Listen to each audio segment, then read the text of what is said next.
Jai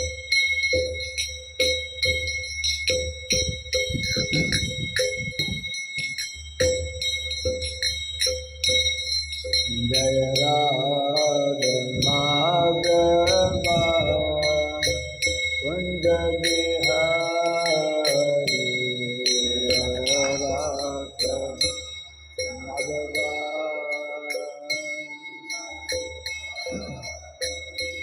Jai Radha Madhava Kunja Bihari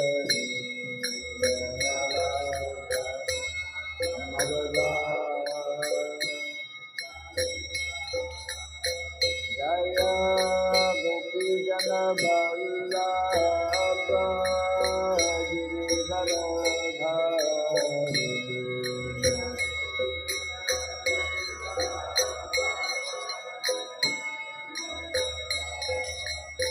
Jaya Gopi Jana Vallabha Giridhara Dhari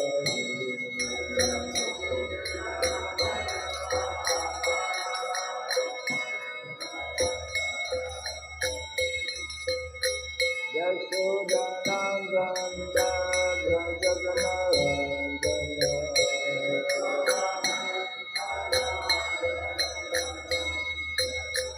Yashodanandana Brajaganarandana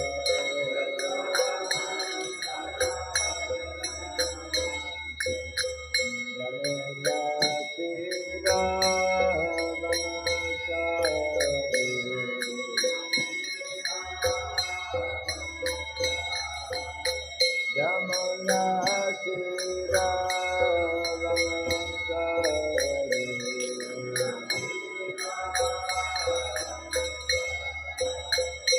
Jaya Radha Madhava Kunja Bihari Radha Jaya Radha Madhava Kunja Bihari Radha Jaya Gopi Jana Vallabha Giridhara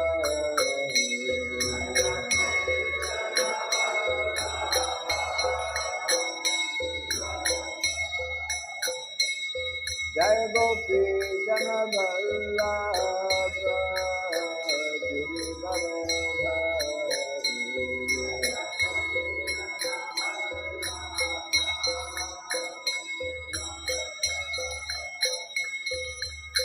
Yashodanandana Brajaganarandana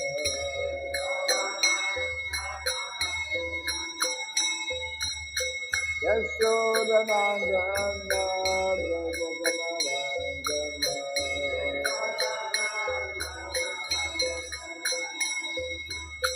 Yamuna Tira Brahmachari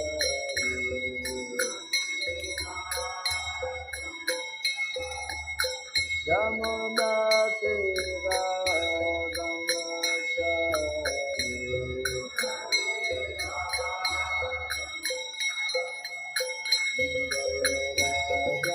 Madhava Kunja Bihari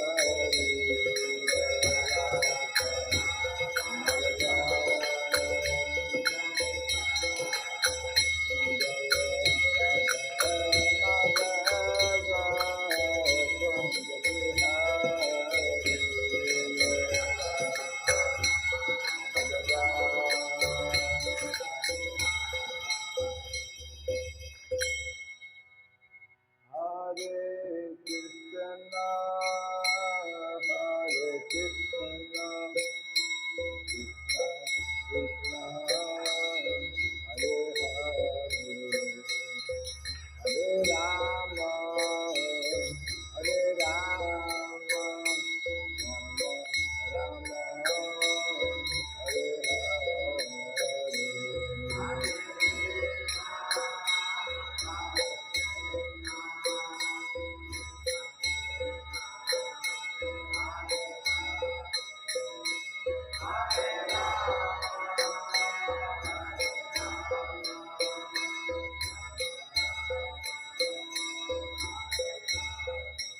Krishna, Hare Krishna, Krishna Krishna, Hare Hare, Hare Rama, Hare Rama, Rama Hare Hare.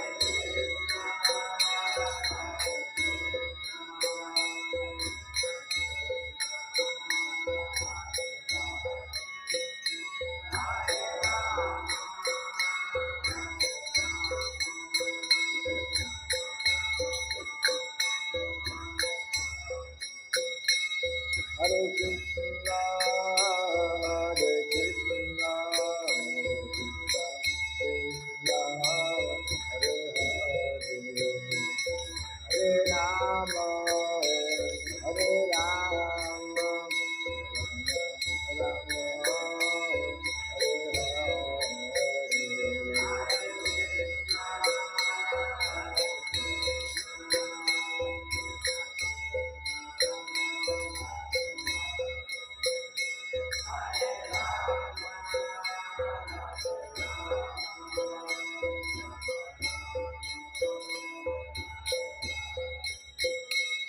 Hare Krishna, Hare Krishna, Krishna Krishna, Hare Hare, Hare Rama, Hare Rama, Rama Rama, Hare Hare.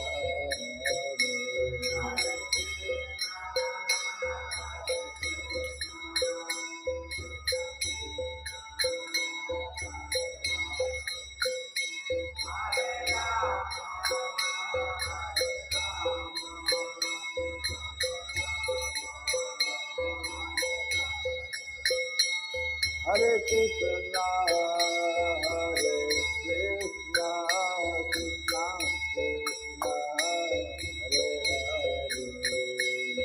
Hare Rama, Hare Rama, Rama Rama, Hare Hare.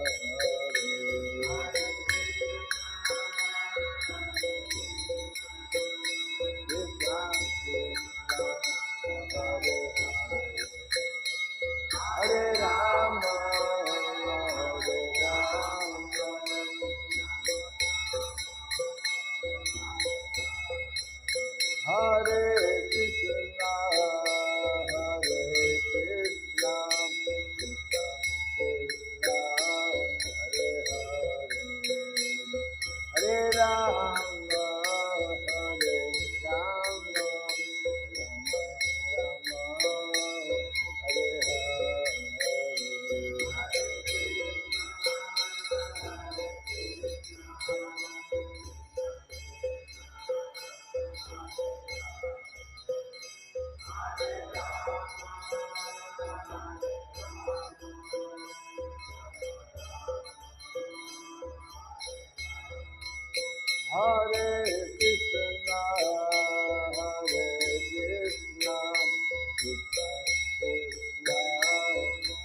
Sri Ragashaka Sodara Satta Sri Simad His Divine Grace, Shilabari Charananda Bhakti Vedanta Swami Sri Prabhupada Ki Ananta Koti Vaishnava Jnana Ki Gandhiviti Soundaracharya Divine Grace Shila Prabhupada Ki Namacharya Srila Haridas Thakur Ki Samavata Bhakti Jnana Ki Harinama Sankirtan Ki Samparaj Bhagavatam Ki Kindly type all the people on the all that is to be assembled devotees, all that is to be assembled devotees, all that is to be assembled devotees, all that is to see Guru, to see Gauranga, all that is to see Prabhupada.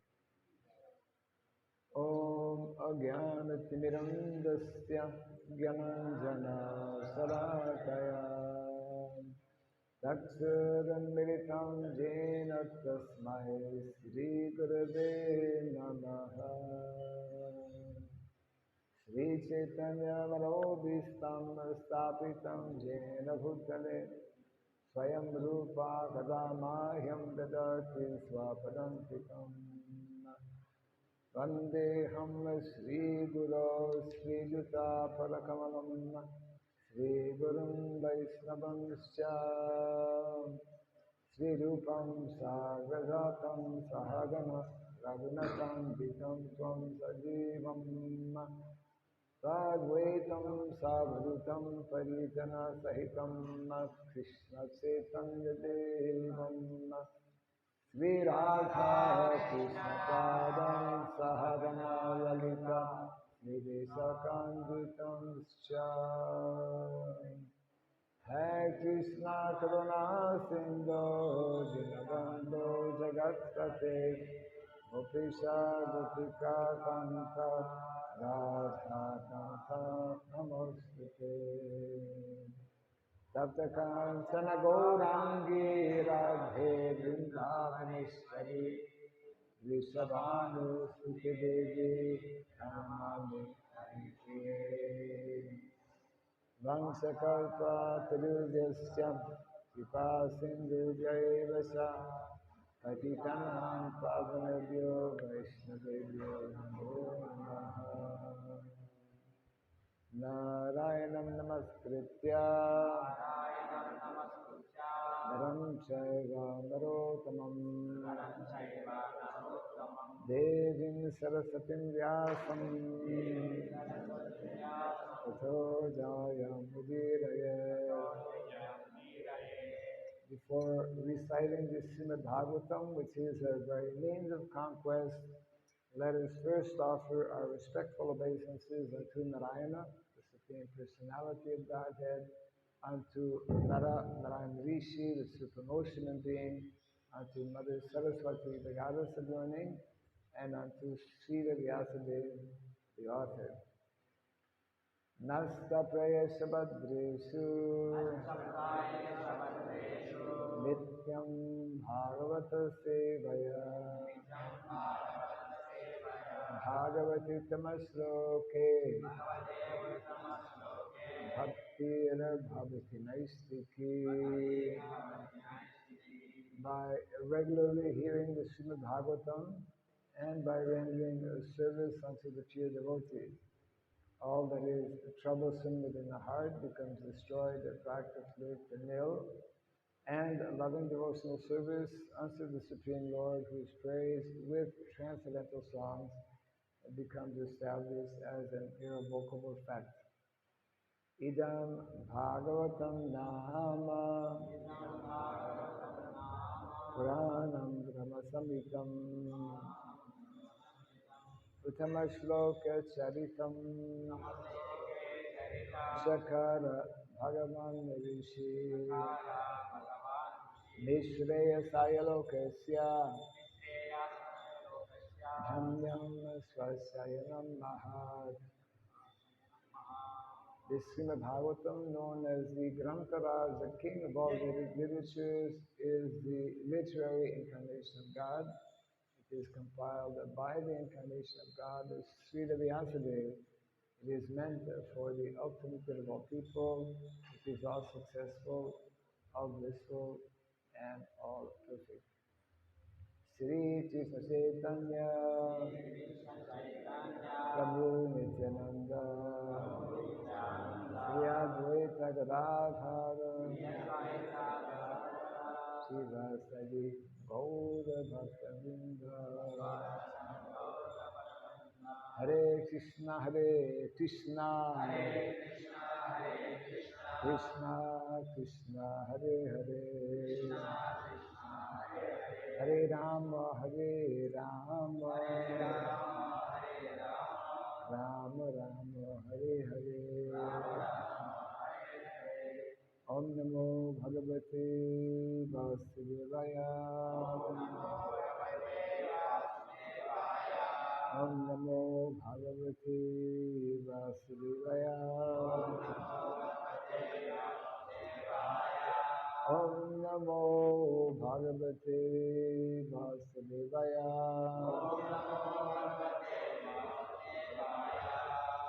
Om Surabhyaya Namaha. Om Surabhyaya Namaha. Om Surabhyaya Namaha. Mukam karoti vasam tvam mangayate girim yakripa tamam vande Sri Gurum Dinataram. Yakripa tamam vande Sri Gurum Dinataram. Hare Krishna. Welcome to our Bhagavatam class this morning. And since today is a very special day, being the appearance of Lord Ramachandra, we are reading from a section of the Bhagavatam that is speaking about Lord Ramachandra, which is, yeah.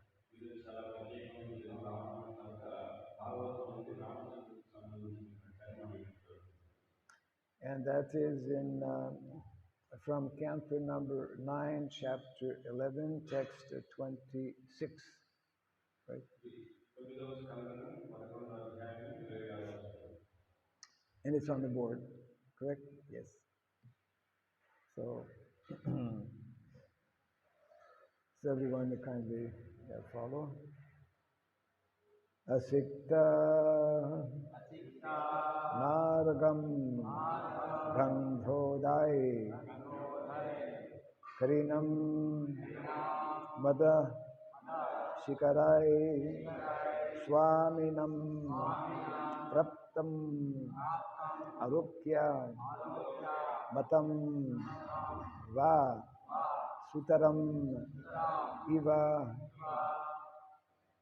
Asikta Margam Gandhodai Harinam Mada Shikarai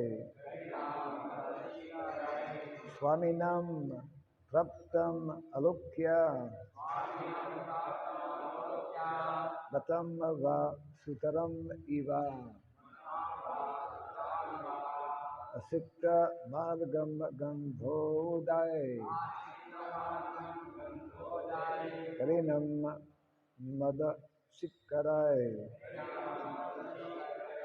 Swaminam praptam alukya Atam va sutaram iva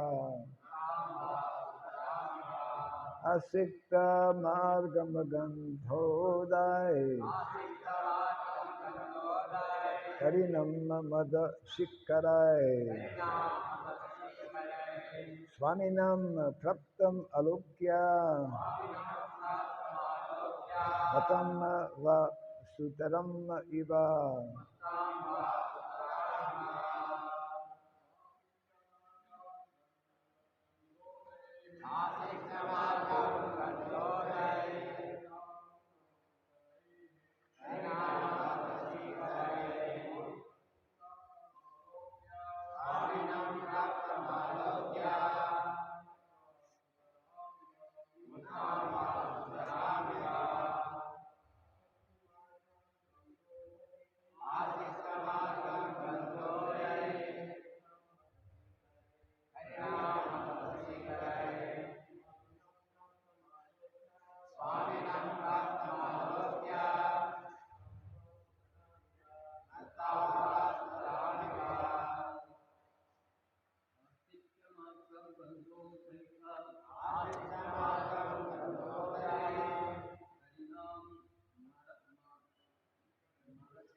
Anyone else?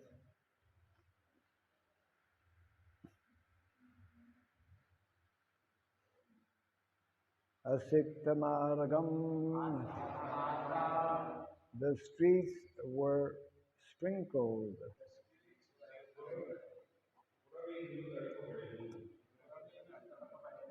Gandha udai.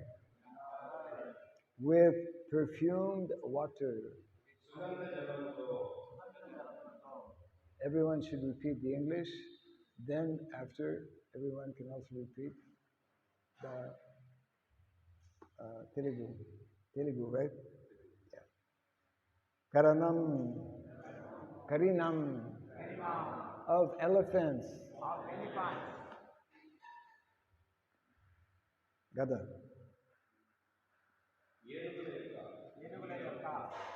Mada shikarai. With particles of perfumed liquor.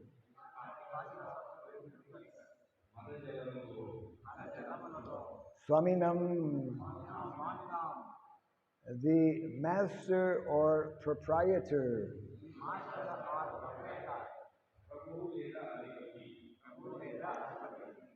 Praptam, present. Alokya, seeing personally.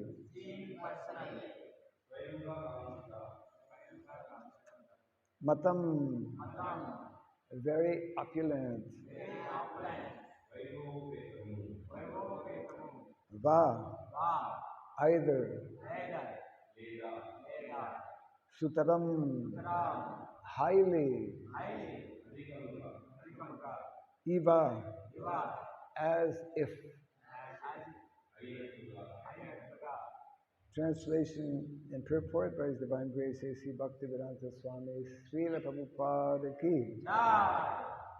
During the reign of Lord Ramachandra, the streets of the capital, Ayodhya, were sprinkled with perfumed water and drops of perfumed liquor thrown about by elephants from their trunks.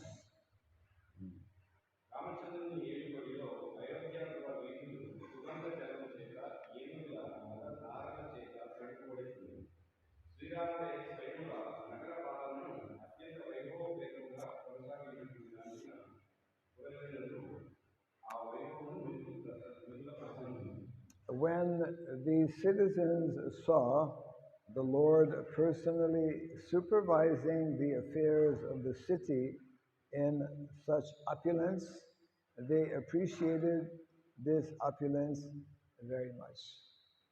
శ్రీరాముడే స్వయంగా నగరపాలన అత్యంత వైభవపేతంగా కొనసాగించిన దానికి ప్రజలకు అభివృద్ధిను నిలువ ప్రశంసించింది. Purport. We have simply heard about the opulence of Rama Rajya during the reign of Lord Ramachandra. రామచంద్రుని ఏలుబడిలో రామరాజ్య వైభవం గురించి మనము కేవలం విని ఉన్నాము. Now, here is one example of the opulence of the Lord's kingdom. ఇచ్చట ఆ రాజ్య వైభవమునకు ఉపమానము అవసరపడింది. The streets of Ayodhya were not only cleaned, but also sprinkled with perfumed water and drops of perfumed liquor, which were distributed by elephants through their trunks. Ayodhya పురవీధులు శుభ్రపరచబడుటయే కాక సుగంధ జలములతోనూ ఏనుగు మలదారులతోనూ తట్టుబడినవి. ఏనుగులు తమ వర్ణముతో ఆ కార్యము చేసింది. There was no need of sprinkling machines, for the elephant has a natural ability to suck water through its trunk and again throw it out in a shower. తొండముతో నీటిని పీల్చుకొని దానిని వెదజల్లుట ఏనుగుకు సహజమే కనుక నీరు చల్లుటకు యాంత్రికమైన సహాయము అవసరం లేకుంది. We can understand the opulence of the city from this one example. నగర వీధుల్లో సుగంధ జలము చల్లబడిన దానికి ఒక ఉపమానమును బట్టి నగర వైభవం మనము అర్థం చేసుకున్నాం. It was actually sprinkled with perfumed water. అంతేగాక స్వయంగా రాజ్యపాలన చేయుచున్న రాజును దర్శించుటకు కూడా పౌరులు అవకాశం కలిగింది. Moreover, the citizens had the opportunity to see the Lord personally supervising the affairs of the state. అంతేగాక స్వయంగా రాజ్యపాలన చేయుచున్న రాజును దర్శించుటకు కూడా పౌరులకు అవకాశం ఉంది. He was not a sleeping monarch, as we can understand from his activities in sending his brothers to see the affairs outside the capital and punish anyone who did not obey the emperor's orders. శ్రీరాముడు బద్ధకస్తుడైన సామ్రాజ్ఞి కాదు. బయట ఏం జరుగుతుందో తెలుసుకొని చక్రవర్తి ఆజ్ఞలను ఉల్లంఘించి వారిని శిక్షించుటకు అతడు తన సోదరులను దిగ్విజయ యాత్రకు పంపుటను బట్టి దీనిని మనం తెలుసుకున్నాము. This is called Digvijay. దీన్ని దిగ్విజయము అంటారు. The citizens were all given facilities for peaceful life, and they were also qualified with appropriate attributes according to Varnashrama. శాంతిమయ జీవనముకు అవసరమైనవన్నీను ప్రజలకు అవసరమైనవి. వర్ణాశ్రమ ధర్మములను అనుసరించి ఉన్న గుణములతో వారు యోగ్యులై ఉండేది. As we have seen from the previous chapter, Varnashrama Gunanvitaha, the citizens were trained according to the Varnashrama system. గడిచిన అధ్యాయమునందు వర్ణాశ్రమ గుణాన్విత అని చెప్పుకున్నట్టు పౌరులందరూ వర్ణాశ్రమ పద్ధతిని అనుసరించి సుశిక్షితులై ఉండేది. A class of men were Brahmanas, a class of men were Kshatriyas, a class were Vaishyas, and a class were Shudras. వారిలో కొందరు బ్రాహ్మణులు, కొందరు క్షత్రియులు, కొందరు వైశ్యులు, మరికొందరు శూద్రులై ఉండేది. Without this scientific division, there can be no question of good citizenship. ఇటువంటి శాస్త్రీయ శాస్త్రీయమైన విభజన లేనిదే మంచి పౌరత్వం అనే ప్రశ్నయే ఉదయించింది. The king, being magnanimous and perfect in his duty, performed many sacrifices and treated the citizens as his sons, and the citizens, being trained in the Varnashrama system, were obedient and perfectly ordered. ఉదారుడు కర్తవ్య పారాయణుడు అయిన శ్రీరాముడు పెద్ద యజ్ఞమును నడిచి ప్రజలను కన్నబిడ్డల వలె చూస్తాడు. వర్ణాశ్రమ ధర్మమునందు సుశిక్షితులైన ప్రజలు విధేయులు. The entire monarchy was so opulent and peaceful that the government was even able to sprinkle the street with perfumed water, what to speak of other management.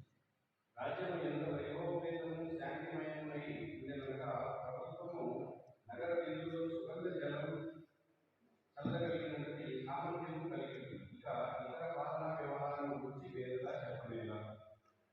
Since the city was sprinkled with perfumed water, we can simply imagine how opulent it was in other respects.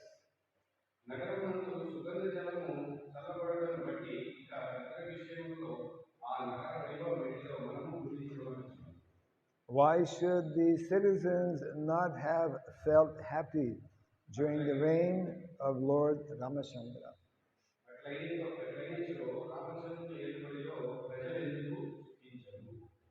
Translation again. During the reign of Lord Ramachandra, the streets of the capital, Ayodhya, were sprinkled with perfumed water and drops of perfumed liquor thrown about by elephants from their trunks. రామచంద్రుని ఏలుబడిలో అయోధ్యాపుర వీధులు సుగంధ జలము చేత ఏనుగుల మదధారణ చేత శ్రీరాముడి స్వయముగా నగర పరిపాలనను అత్యంత వైభవపేతంగా కొనసాగించుతున్న ప్రజలు ఆ వైభవమును మిగుల ప్రశంసించింది. When the citizens saw the Lord personally supervising the affairs of the city in such opulence, they appreciated this opulence very much.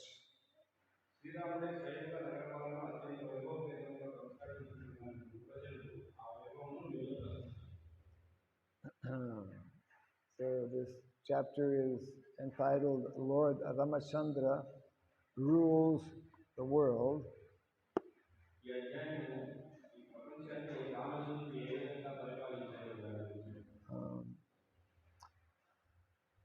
We come to know from the Bhagavatam that previously,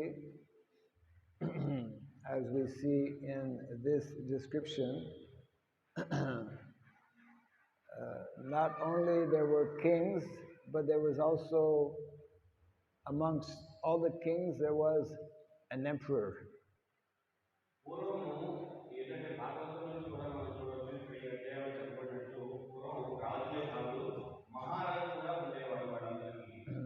Emperor is Maharaja, is it? Yeah. Not only there was king, but there was, one great king, one prominent king. Of course, naturally, during the time of Lord Ramachandra, he was that emperor of the world. During the time of Yudhishthira Maharaj, the Mahabharata was fought to re-establish Yudhishthira Maharaj not only as king, but as the emperor of the world.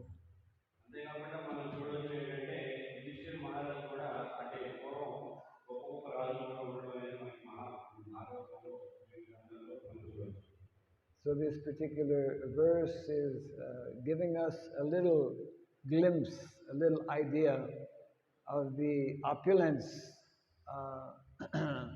when citizens are governed by such qualified leaders.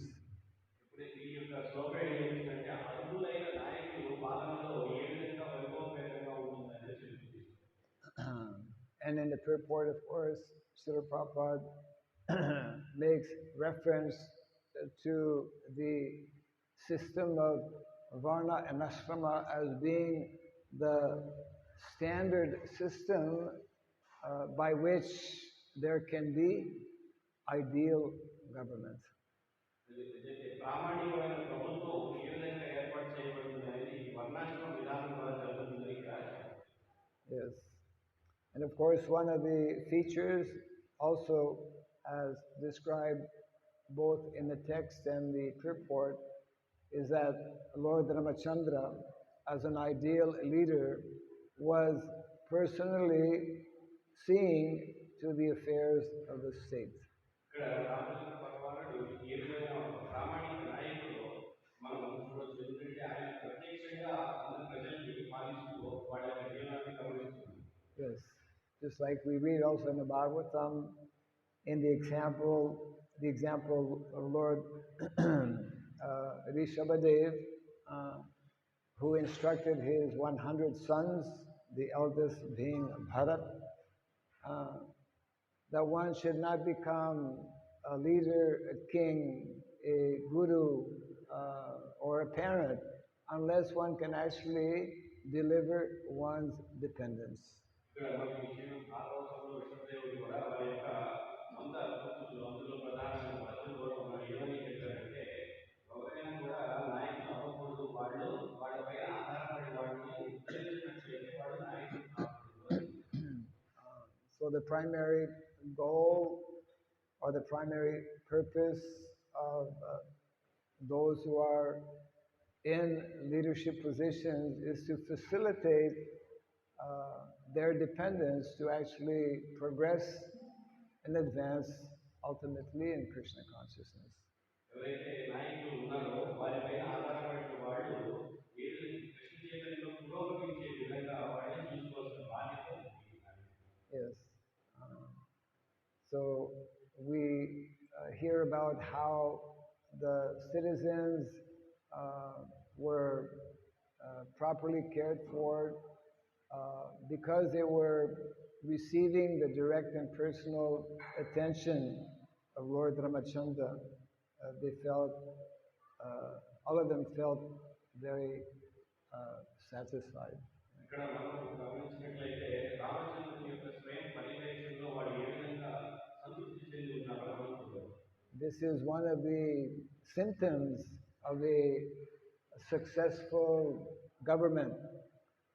The citizens are happy or satisfied.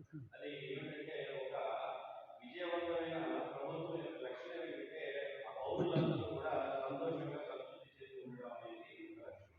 And we know from recent history, since the last 200, 300 years, all that we have experienced and seen in different countries around the world, which is the present state of affairs, is that the citizens are not satisfied. ఈ మధ్య కాలంలో గడిచిన 200 సంవత్సరాల చరిత్రలో చూసినట్లయితే ప్రపంచంలో అనేక దేశాల్లో కూడా పౌరులందరూ కూడా అంతగా సంతృప్తి చెంది. And of course, because we are living now in Kali Yuga, so major changes started to happen approximately, well, within the last 300 years with what is called the French Revolution. In other words, people who are not satisfied or not properly cared for, they will tend to actually make what is called a revolution. మనం గడిచిన అంటే ఈ మధ్య చరిత్రలో ఫ్రెంచి విప్లవం ద్వారా చూడొచ్చు ఏంటంటే అందరూ కూడా సంతృప్తి చెందకుండా ఏ విధంగా ఉన్నారని మనం గమనించాలి. And of course, we are reading this description. It is beyond our imagination how so much of opulence can be there, and how citizens can actually be so happy and satisfied when there is such a qualified leader. ఇక్కడ మనం చదువుతున్న దాన్ని చూసినట్లయితే మన ఊహ కూడా అందనటువంటి మనకి చదువుతుంది. ఎందుకంటే ఒక అర్హత పొందినటువంటి నాయకుల పాలనలో ఎంత వైభవపేతంగా ఉంటుంది మనకి. So one of the important lessons, of course, is that if we want to reestablish such type of ideal government, such type of ideal communities, then we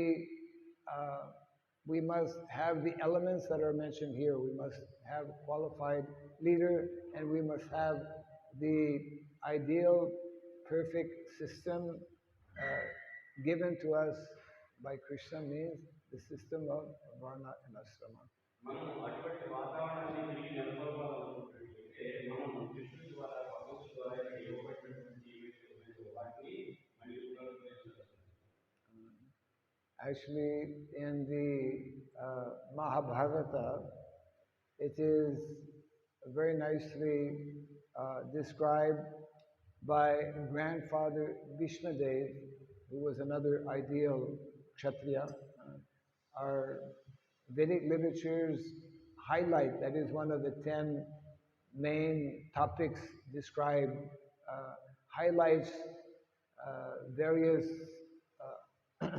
prominent kings or kshatriyas who ruled in an ideal way where the citizens were fully satisfied and progressing in Krishna consciousness. ఇక్కడ మనకి శివుడు భాగవతంలో చూసినట్లయితే విష్ణు పితామహుడు ద్వారా 10 అంశాలు చెప్పబడి ఎవరి ద్వారా అయితే మంచి నాయకుల ద్వారా చక్కగా పరిపాలించబడడం గురించి 10 అంశాలు వివరించబడ్డాయి.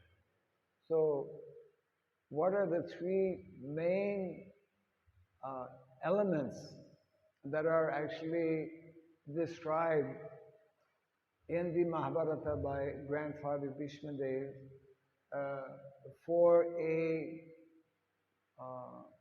community or for a nation to actually become successful? ఇక్కడ మహాభారతంలో విష్ణు పితామహుడు ద్వారా చెప్పబడిన 3 ప్రధానమైన అంశాలు ఏమిటి పౌరులు చక్కగా లేదా ఒక జాతి చక్కగా విజయవంతంగా కొనసాగాలంటే. These three components, as given to us, as explained by grandfather Bhishmadev, are unknown to the modern leaders today. Unknown to the modern leaders of today. ఇక్కడ ఏదైతే విష్ణు పితామహుడు ద్వారా ఇవ్వబడిన 3 అంశాలు ఏవైతే ఉన్నాయో ఇప్పుడు నవీన కాలంలో ఉన్నటువంటి నాయకుడికి ఏమాత్రం తెలియదు. And it is most important for we as devotees to understand what those three components are and how we are successful or not successful in actually following this directive given by grandfather Bhishmadev. ఇక్కడ ఏదైతే విష్ణు పితామహుడు ద్వారా ఇవ్వబడినటువంటి అంశాల ద్వారా మనం పరీక్షించుకోవచ్చు భక్తులుగా ఉన్న మనం విజయవంతం అవుతున్నామా లేదా అని తెలుసుకోవచ్చు. So grandfather Bhishmadev explains how the Lord has given to mankind three things which, if properly cared for, will bring about the most ideal situation for advancing both materially and spiritually. ఇక్కడ విష్ణు పితామహుడు ద్వారా చెప్పేది ఏంటంటే ఈ 3 అంశాలు కానీ జనుల్లో ఉన్నట్లయితే జనులకు అందించగలిగినట్లయితే అప్పుడు భౌతికంగాను మరియు ఆధ్యాత్మికంగాను అందరూ పురోగమించగలుగుతారు. And the first of those is actually, he calls them actually gifts of nature. 3 gifts of nature. అందులో మొదటిది ఏమిటి అంటే ప్రకృతి నుండి ఇవ్వబడినటువంటి 3 రకాల బహుమతులు. These 3 gifts of nature are absolutely essential for our material well-being as well as our spiritual well-being. ఈ 3 బహుమతులు ఏవైతే ఉన్నాయో ప్రకృతి నుంచి ఇవ్వబడినవి అవి మనకి ఆధ్యాత్మికంగాను మరియు భౌతికంగాను చక్కగా కొనసాగడం కోసం ఉపయోగపడతాయి. So the first of the 3 gifts of nature, as explained by grandfather Bhishmadev, is mother cow. అందులో మూడింటిలో ఒకటి ప్రకృతి ఇచ్చినటువంటిది ఏంటంటే గోమాత. Yeah. Mother cow, of course, in our modern context of today, even for the majority of devotees, what to speak of non-devotees, we have difficulty relating or understanding why so much importance is given to mother cow. ఇంకా ఇక్కడ భక్తులకే సక్రమంగా అర్థం కావట్లేదు గోమాత యొక్క ప్రాధాన్యత ఇంకా అభక్తులకి చెప్పేది ఏంటి Or why mother cow is actually essential for us as individuals and as nations to actually live properly. మనకి గోమాత యొక్క ప్రాధాన్యత ఏమిటంటే మనం వ్యక్తిగతంగాను మరియు ఒక దేశంగాను కూడా మనం అభివృద్ధి చేసి చక్కగా ఉండాలంటే గోమాత యొక్క ప్రాధాన్యత చూస్తాం. Intimately connected, of course, with mother cow is the second gift of nature, which cannot be separated, which is another mother, mother bhumi, mother earth, mother nature. గోమాతకి బాగా కూడా దగ్గర సంబంధం కలిగినటువంటి రెండవ బహుమతి ఏంటంటే ప్రకృతి ఇచ్చేది భూమాత. And the third mother, the third gift of nature is also a mother. The three of them are mothers. The third gift of nature is referred to as Mother Saraswati, or knowledge, cultivation of knowledge. ఇంకా ముగ్గురు మాతలు ఉన్నారు మనకి మూడవ మాత ఎవరు అంటే సరస్వతి లేదా Rama. And it's very interesting how in the Bhagavatam, of course, these there are two main systems of education which can help individuals gain knowledge both of the material nature, of a material nature, as well as of a spiritual nature. భాగవతంలో కూడా మనకి ఏముంటుంది మనకి ఏంటంటే ఏ విధంగా జ్ఞానాన్ని భౌతికంగా మరి ఆధ్యాత్మికంగా పొందడం అంటున్నారు. So I was sharing that recently how in the Bhagavatam, in the 10th canto, Srila Prabhupada explains how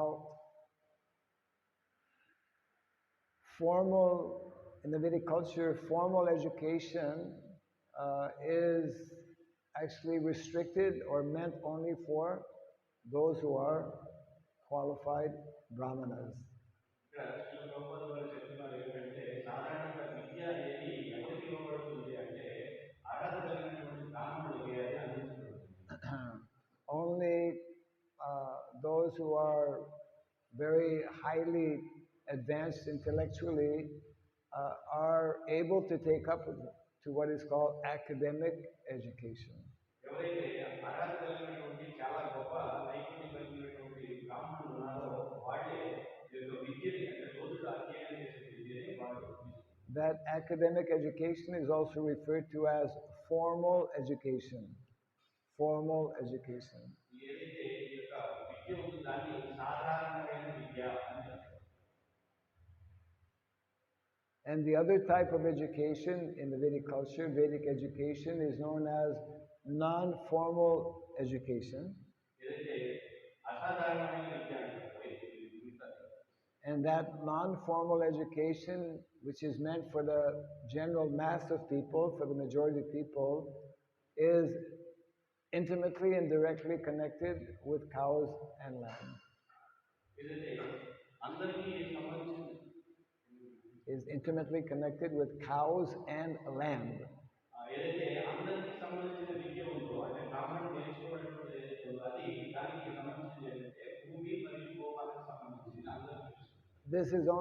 This can only be followed, this can only also be understood when we have personalities like qualified kings, like Yudhishthira Maharaj and others who are described in the Shastra, and when we have qualified brahmanas who are leading those leaders.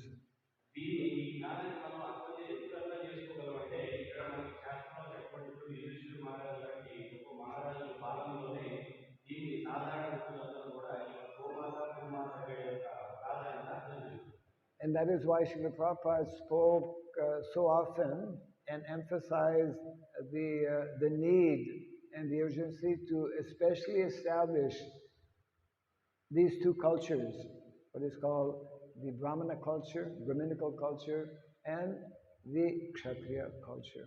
అందుకనే శ్రీల ప్రభుపాద కూడా మనకి గ్రంథాలు కూడా చెప్తుంటారు ఏంటంటే రెండింటిని స్థాపించాలని అంటుంటారు ఏంటంటే ఒకటి బ్రాహ్మణ సంస్కృతి మరియు క్షత్రియ సంస్కృతి.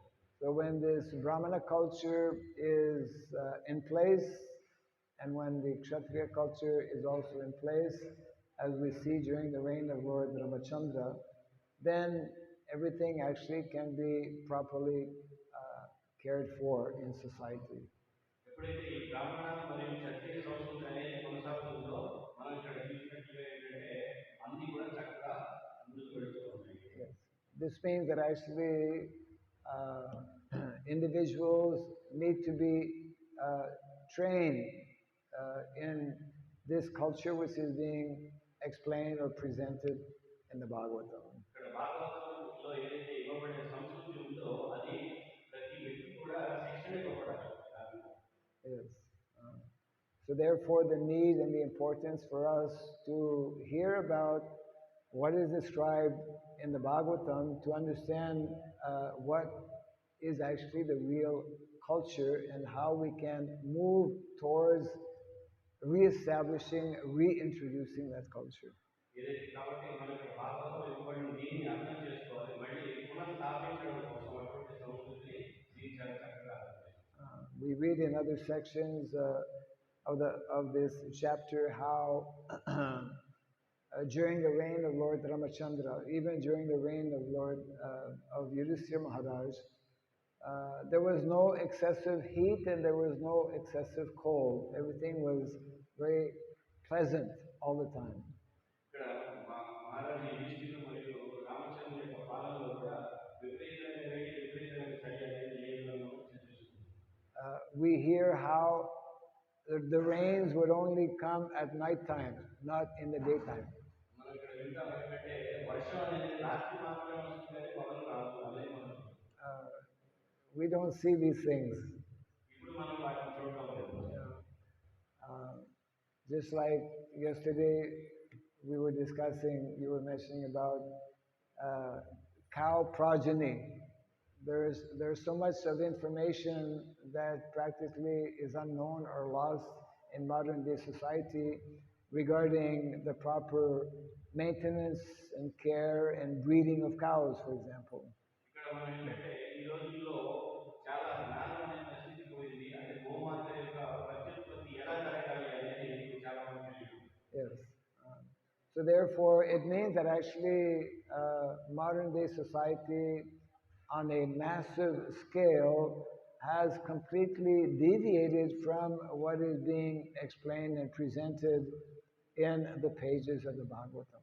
భాగవతంలో చెప్పబడేది ఏదైతే ఉందో దాన్ని మనం గమనించినట్లయితే నవీన నాగరికత అంతా కూడా దాన్ని పక్కదారి పట్టేసిందని మనం. And we need to become convinced as devotees simply by observing what is taking place around us in practically every country of the world, how when we deviate from the prescribed systems given by the Lord, then the end result will simply be failure and chaos. మనం గమనించాల్సి ఏంటంటే మన చుట్టూ ఉన్న వాతావరణాన్ని చూస్తుంటే భగవంతుడి ద్వారా ఇవ్వబడిన పద్ధతి నుంచి ఎంతగా పక్కన వెళ్ళి చివరికి అంతా కూడా అంత అపజయ వాతావరణం గమనించవచ్చు. Yes.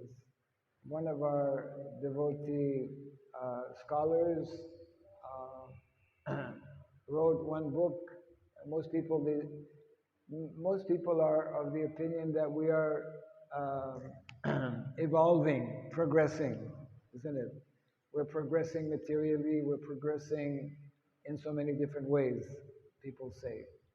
మన ఒక భక్తుల్లో ఒక పండితులైన భక్తులు పుస్తకం రాశారు. అదేంటంటే జనులందరూ కూడా అనుకుంటున్నారంటే మనం అభివృద్ధి చెందుతున్నాం అనేది అనుకుంటున్నారు. Yeah, Druta Karma. Who knows Druta Karma, Prabhu? Druta Karma Prabhu రాశారు. ఎవరు తెలుసు ఇక్కడ? A few devotees know him, yeah.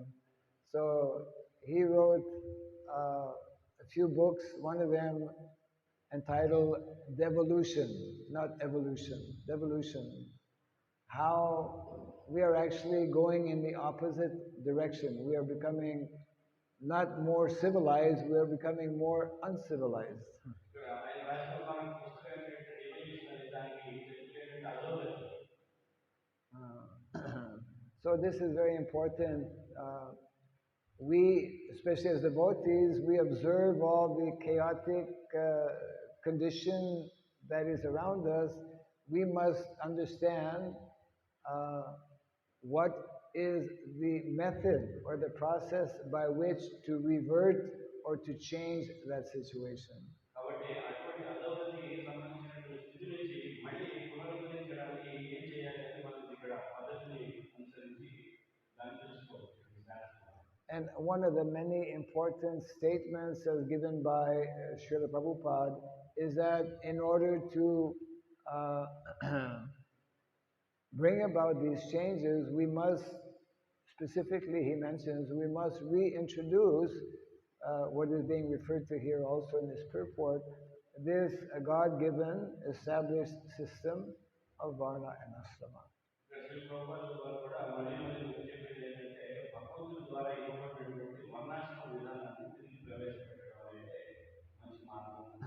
Which is actually just like we hear how when we read the book, The Nectar of Devotion, right on the back cover, it mentions how this is the complete science of bhakti is explained in this book, Bhakti Rasamrita Sindhu.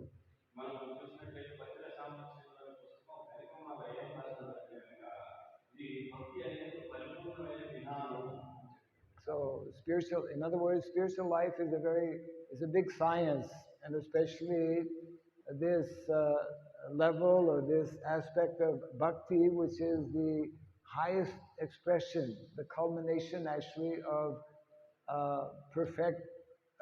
perfected spiritual life, the science of bhakti or devotional service.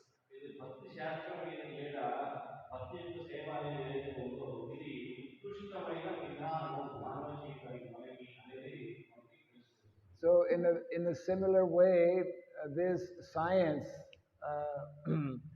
of Varna and Ashrama, which is also Dharma, is also very intricate, and unless one gives the necessary time to properly understand it and to properly get trained, well, one will not be able to follow or implement that science.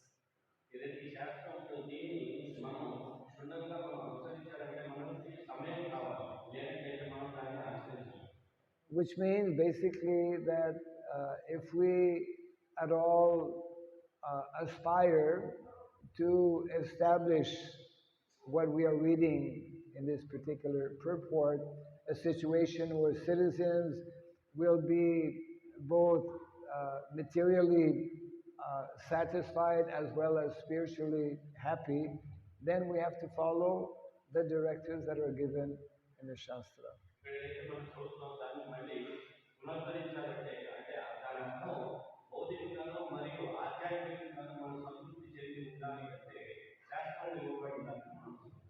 Just like we read also about the residents of Vrindavan.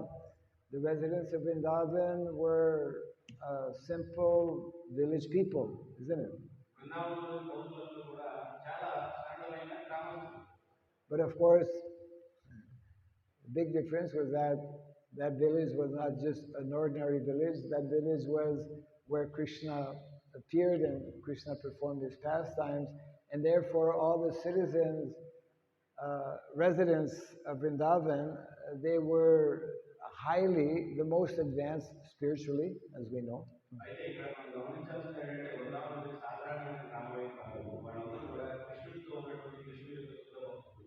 And because they were so advanced spiritually, because they were following the system that is prescribed in the Shastra, they were also very highly advanced materially, very opulent materially.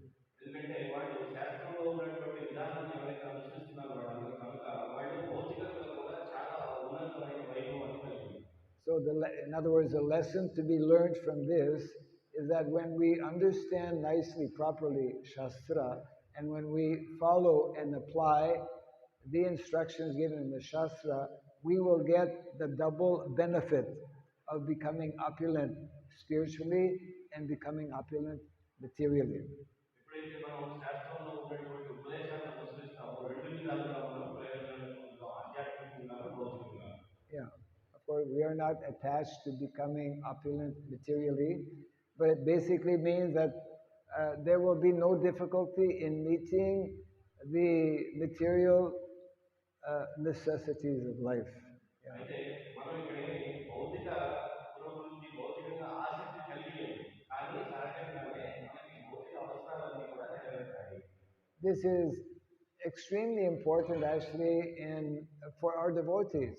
I mean, sometimes we think devotees, we only should be thinking about spiritual things, but it's also very important to be understanding how to deal with and properly utilize Krishna's material energy. ఇక్కడ భక్తులు సాధారణంగా ఏమనుకుంటారంటే మన కేవలం ఆధ్యాత్మిక జీవనమే ప్రధానం అనుకుంటారు కానీ ఇక్కడ అర్థం చేసుకోవాల్సింది ఏంటంటే కృష్ణుడి యొక్క భౌతిక శక్తిని ఏ విధంగా ఉపయోగించాలనేది కూడా అర్థం చేసుకోవాలి. So, in other words, we have this dual or double responsibility as devotees to be understanding Krishna's internal energy, which is described as Daivi Prakriti, and also to respect and to understand and properly utilize Krishna's external energy or Prakriti. కాబట్టి భక్తులకి బాధ్యతలు ఏమవుతాయంటే దైవిక శక్తి దైవ ప్రకృతి మరియు భౌతిక శక్తి ఏదైతే ఉందో రెండింటినీ కూడా భక్తులు అర్థం చేసుకోవాల్సిన అవసరం. Yes, and this can be achieved very easily if we give proper hearing, or as Prabhupada would say, oral reception. If we attentively hear what is described actually, especially in the pages of the Srimad Bhagavatam and of course Bhagavad Gita. ఇది ఎప్పుడు సంభవం అంటే మనం సక్రమంగా శ్రవణం చేసినట్లయితే భగవద్గీతలోని భాగవతంలోని విషయాన్ని అప్పుడే మనకి చేయగలం. So these, of course, today being the appearance of Lord Ramachandra, by this particular purport we are reading, we can begin to appreciate and it should serve as an impetus for us to do what is necessary to actually re-establish such type of community. ఇక్కడ మనం రామచంద్రుని అవతరణ గురించి మనం చదువుకుంటాం కాబట్టి ఆయన ఏదైతే ఇక్కడ మనకి భాగవతంలో ఇవ్వబడిందో దాని ద్వారా మళ్ళీ అటువంటి సంఘాన్ని మనం పునఃస్థాపించడానికి ప్రయత్నం చేయాలి. So how to become ideal leaders in society, and how we were talking about this yesterday, how to also become ideal followers in society. కాబట్టి నేను మనం చర్చించుకున్నట్లుగా ప్రామాణికమైన నాయకులు మరియు ప్రామాణికమైన అనుచరులుగా ఎలా ఉండాలి అనేది మనం. Yes, and we know how our Shastra actually is predicting that in this age of Kali, through the Sankirtan movement of Lord Chaitanya Mahaprabhu, this type of situation means this era of Satya Yuga, golden age, can again be reestablished by following the prescribed process.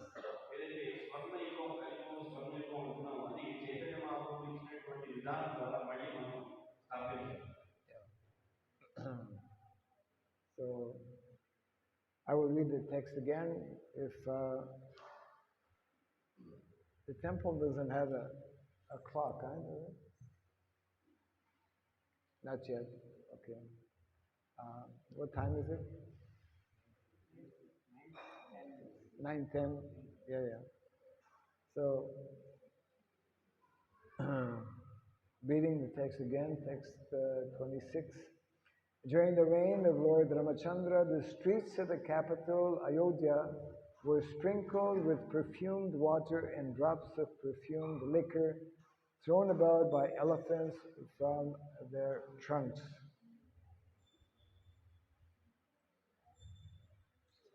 You can.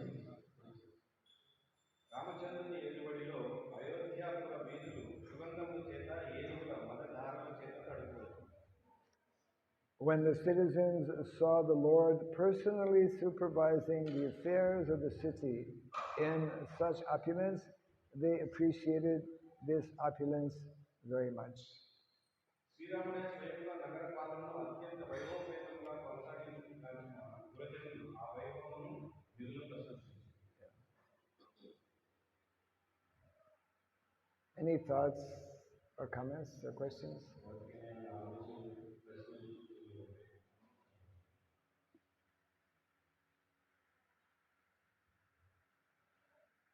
Yes.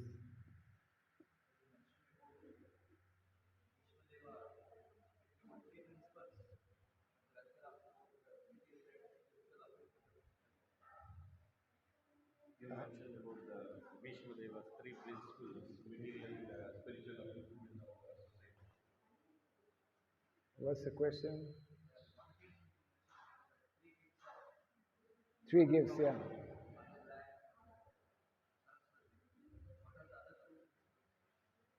Yeah, actually, even I have the same question. You mentioned that there are three principles for the society. Yeah. To grow forward. So you gave only three of them material gifts. What are the other two things which are required for the society to be uplifted? I mentioned that Bhishmadev spoke of three gifts of nature: cows, land, and knowledge.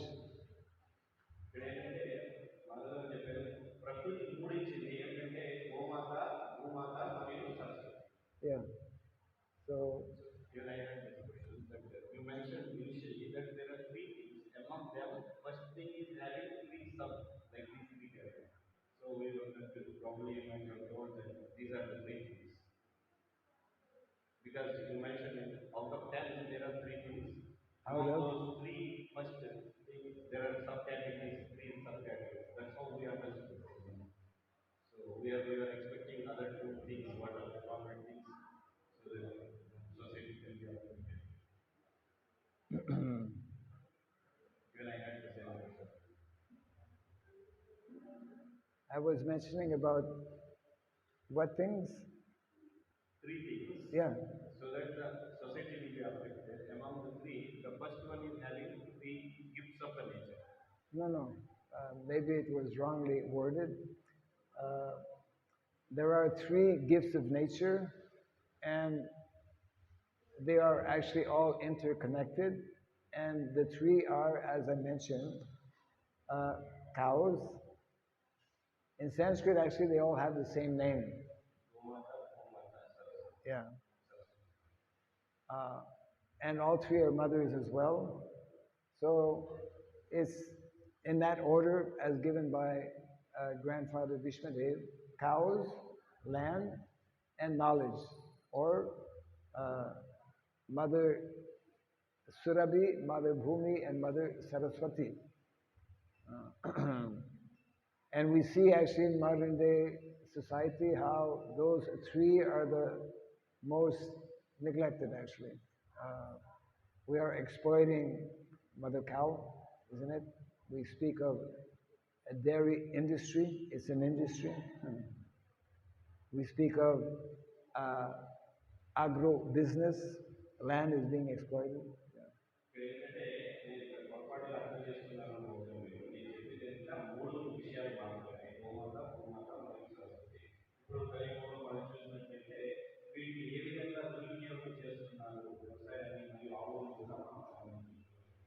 And of course, education also, or knowledge, is being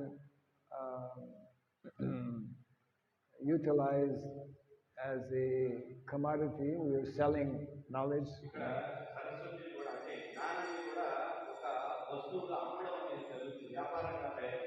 Yeah, that's why in Vedic culture, cows are not meant to be sold, they're meant to be gifted. Land is not meant to be sold, land is meant to be gifted. Knowledge is not meant to be sold, knowledge is meant to be gifted, but to qualified persons.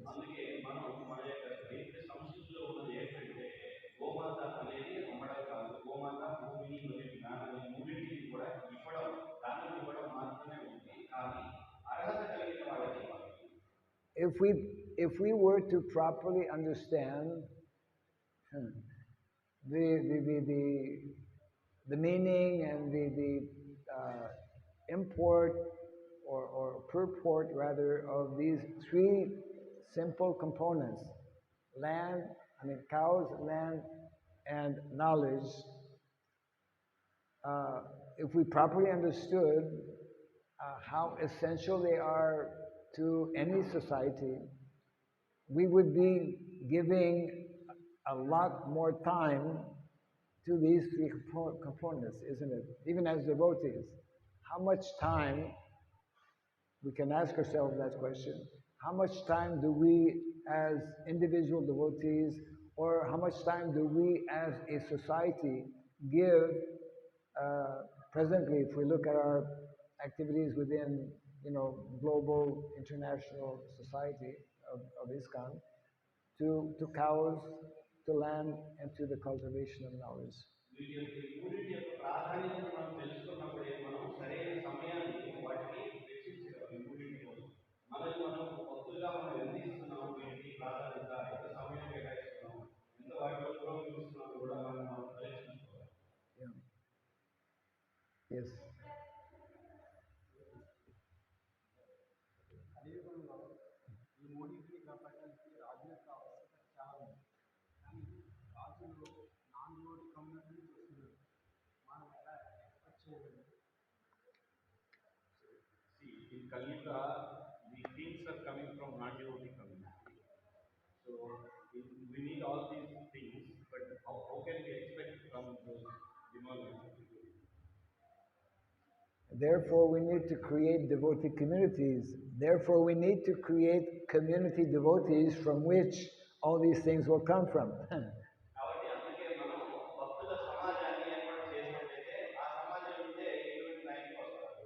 Krishna, Prabhupada explains that when food is offered to the Lord, that is grown by devotees, that the quality of that food is worth 100 times more than non-devotee food.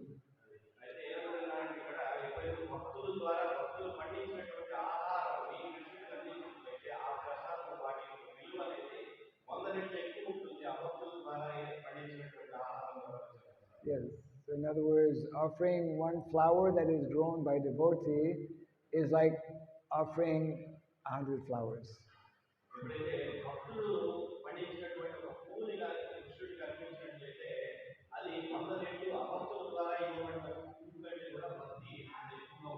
We simply, unfortunately, because of the whole major deviation, because of totally modern society having become disconnected with what we are describing, we ourselves, because we are product of this modern society, have also been, are also having great difficulty understanding these basic things.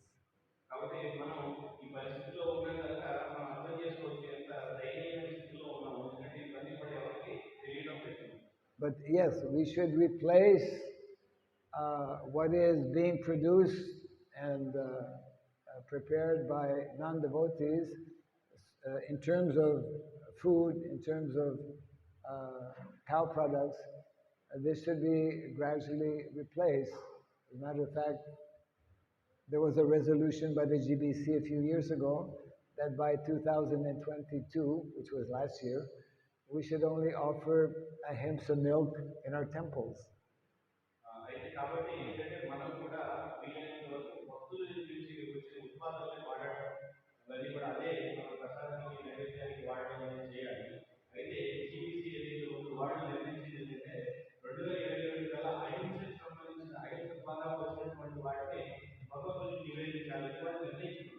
We've not been able to do that. And ahimsa milk is very different from bhakti milk. That's another thing. Ahimsa milk is different from bhakti milk.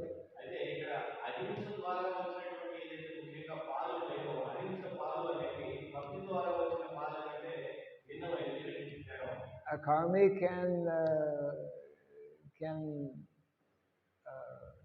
prepare or can grow, for example, organic food and can also maintain cows in such a way that it is ahimsa. But that's a much higher than that, much more desirable, is that this food that is produced, we call natural food or organic food, when prepared by devotees, when grown by devotees, and milk when also offered to the Lord from cows protected by devotees, uh, devotee cows, is much more desirable. అయితే convinced చాలా మంది ఇప్పుడు organic అని కానీ లేదా సహజంగా పండించినవి కానీ వాడు ఏదైతే ఉత్పత్తి చేస్తున్నారో వాటికంటే కూడా భక్తుల ద్వారా భక్తి ద్వారా ఏర్పడినటువంటి ఏవైతే ఉన్నాయో గోవుత్పాదనలు కానీ ఏదైనా కానీ అవి చాలా రెట్లు ఉన్నతమైనవి. Krishna is not interested in simply material, even opulent things. Krishna is interested and attracted to bhakti, the bhakti element, isn't it? కృష్ణుడికి చాలా వైభవపేతమైన వనరులు వాటిని వినియోగించడం కాదు కృష్ణుడు కావాల్సింది. కృష్ణుడికి కావాల్సింది భక్తి. Yeah. Tesham satatam yuktanam bhajatam priti purvakam. He's interested with uh,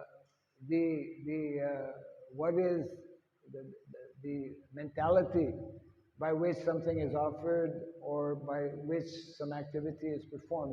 He's looking for that element of bhakti.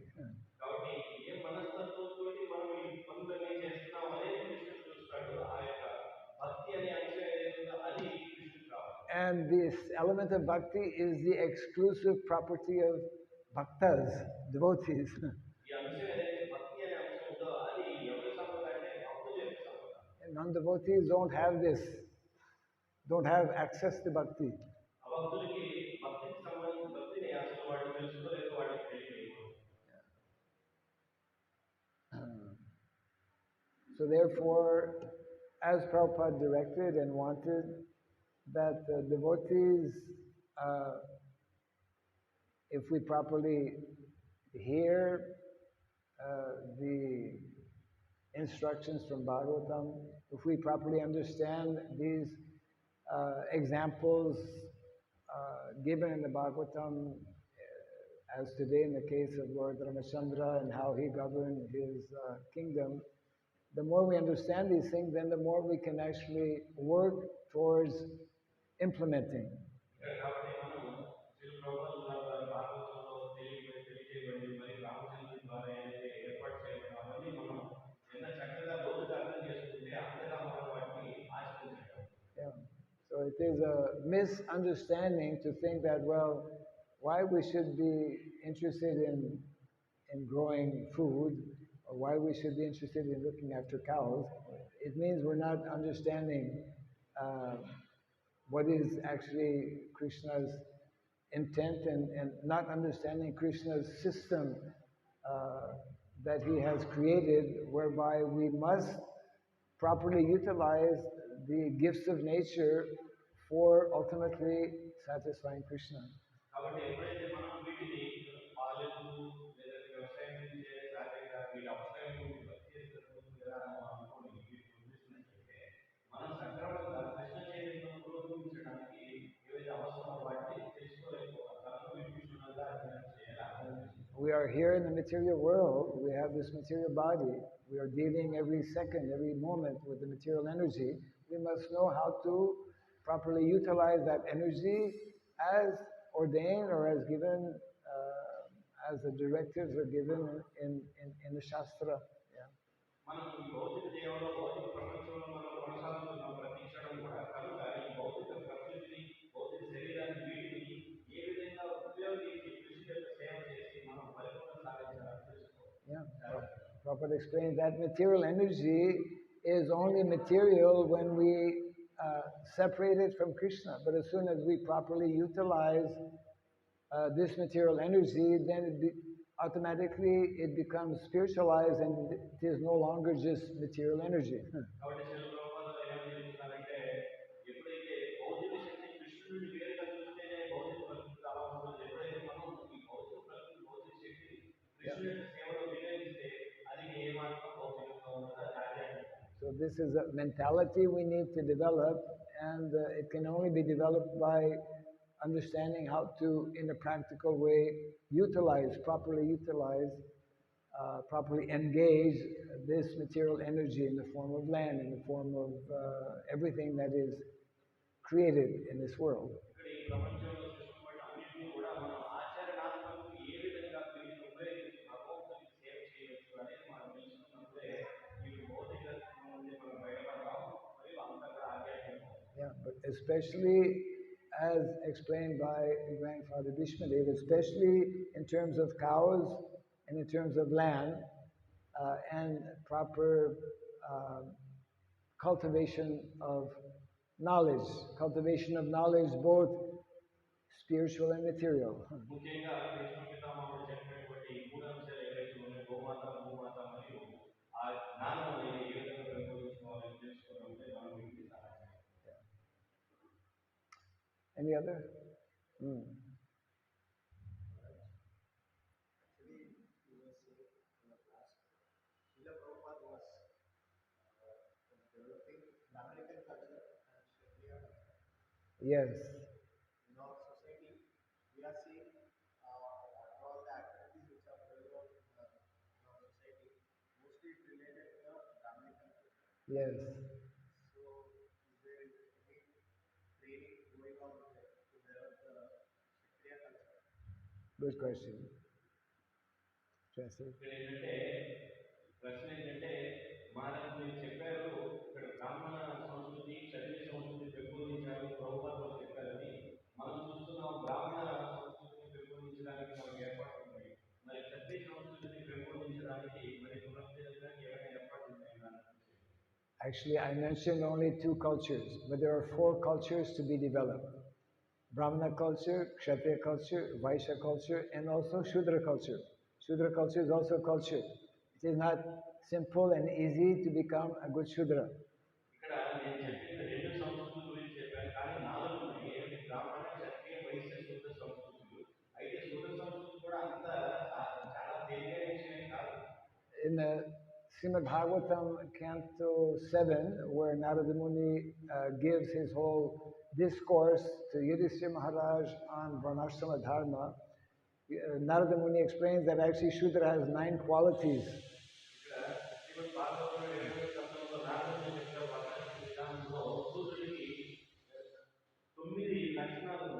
Yeah, it's not so easy to become a good Shudra. Yeah. Any member of the Varna and Asrama system is considered to be actually very elevated, civilized human being.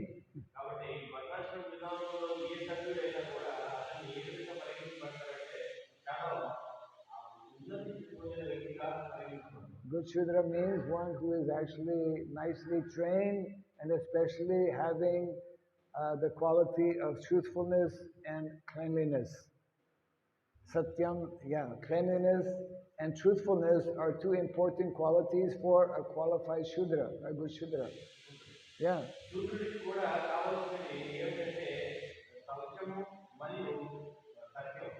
There's good Shudra, there's bad Shudra. There's good Brahmana, there's bad Brahmana.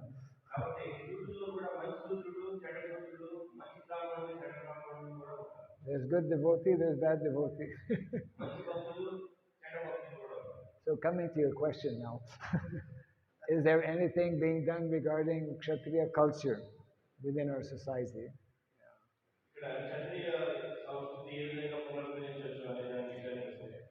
In the context of Varnashrama, there is, I would say, very little that is being done to actually not only develop Kshatriya culture, but also Vaishya culture and even Shudra culture.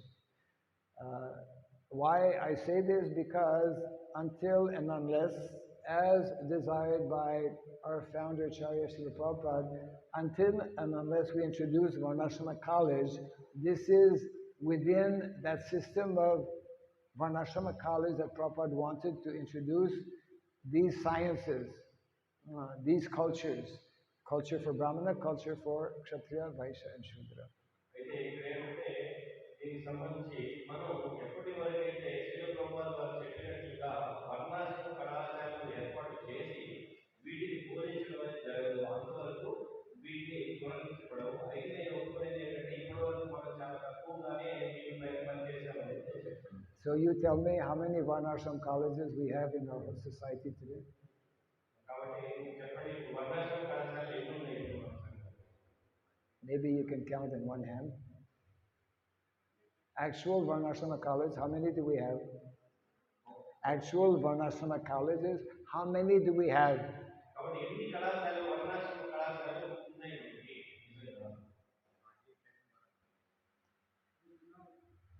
Hardly 10, hardly 5, maybe.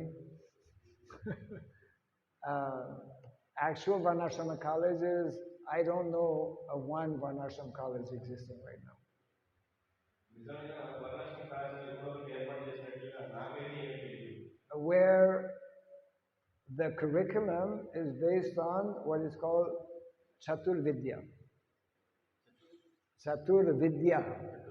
అక్కడ ఏంటంటే అందులో పాఠ్యాంశాలు ఏముంటారంటే చతుర్విద్యపై ఆధారపడి ఉంటుంది. Chatur Vidya are the 4 Vedic sciences that are meant to make up the 4 faculties of a Varnashram college. ఈ చతుర్విద్య అనేది ఏంటంటే ఈ శాస్త్రం నుంచి 4 రకాల వ్యక్తులు తయారు చేయడం కోసం వర్ణాశ్రమంలో ఉంది. Those 4 faculties are, in Sanskrit, they're known as Anvikshiki, Trayi, Dandaniti, and Varta. Anvikshiki means the science of philosophy. అన్వేషికి అనే ఒక పదం ఉంది. అంటే ఏంటంటే అది తత్వాన్ని తెలియజేసేది. Trayi means the science of education.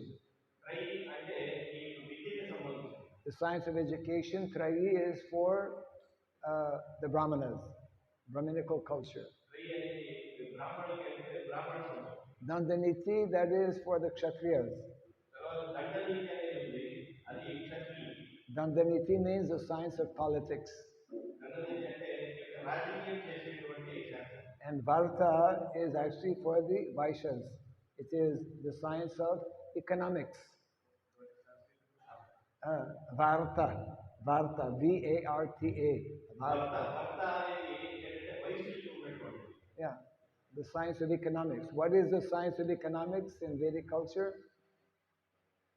వైదిక సంస్కృతిలో ఇక అర్థశాస్త్రానికి సంబంధించిన ఏమిటి? Who's a good economist? Science of economy in Vedic culture is Krishi, Raksha, Vanijam, Vaishya, Karma, Swabhavajam. ఏంటంటే వైశ్యం చేసేటువంటిది మనకి ఇందులో కృషి సురక్ష వాడికి 3 పనులు వైశ్యం చేస్తాం. The whole Vedic culture is actually sustained by this natural economy, which is directly connected with cows and land. ఈ వైదిక సంస్కృతి అంతా కూడా దేనిపై ఆధారపడి ఉందంటే సహజమైనటువంటి ఒక ఆర్థిక వ్యవస్థ ఏదైతే ఉందో గోవులు మరియు భూమాత దీనిపై. Therefore, in the Vedic culture, Kshatriyas, who are known as Rajarshi, they gave therefore so much of importance to land and to cows. Yeah. కనుక అందుకే వైదిక సంస్కృతిలో రాజేశ్వరులు అంటారు. ఎందుకు రాజేశ్వరులు వాళ్ళు అంటారంటే ఎవరైతే గోవులకి మరియు భూములకి ప్రాధాన్యత ఎక్కువ ఇస్తారో అందుకని వాళ్ళు రాజేశ్వరులు.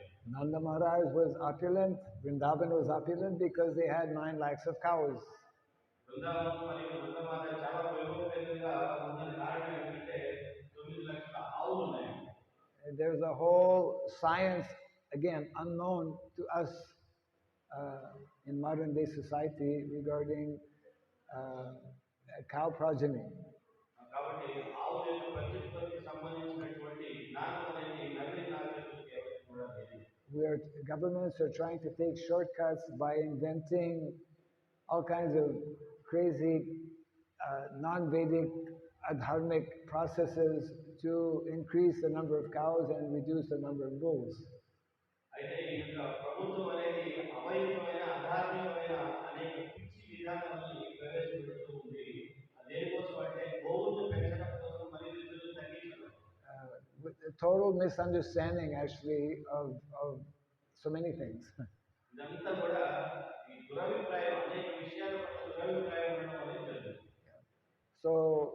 therefore, our devotees and our society can only begin to understand about Kshatriya culture and Vaishya culture and Shudra culture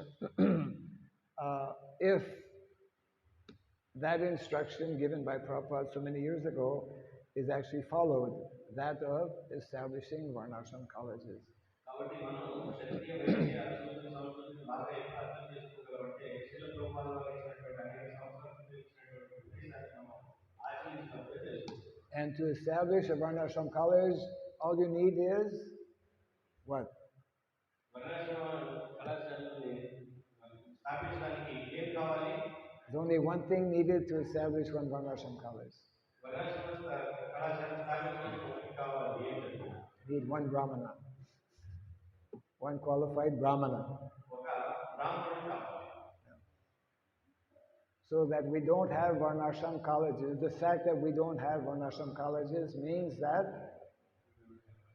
I won't continue the sentence. ఇక్కడ ఏంటంటే మనకి కాబట్టి ఒక బ్రాహ్మణుడు లేడు అంటే దాని అర్థం ఏంటి? In French, there's an expression, l'habit ne fait pas le moine. Anyone know French? L'habit ne fait pas le moine. There's an equivalent one, I guess, in English or in Sanskrit. The dress doesn't make one,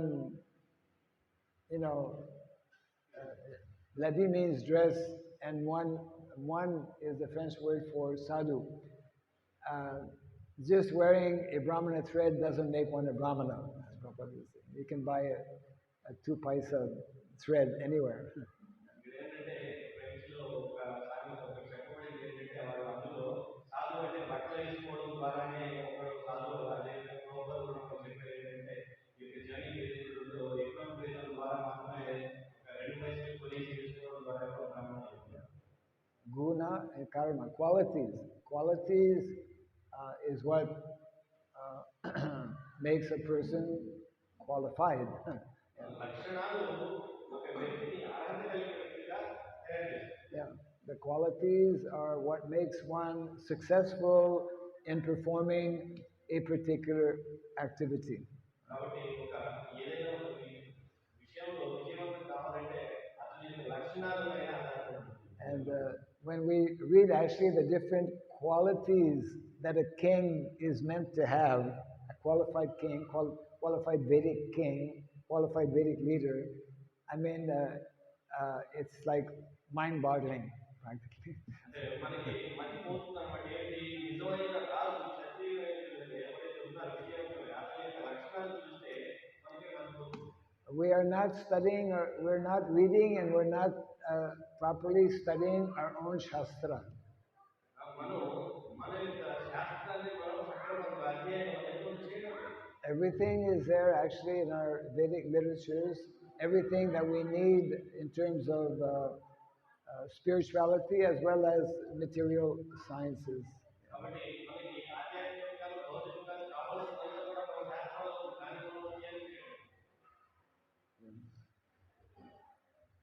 So I think our time is up for now.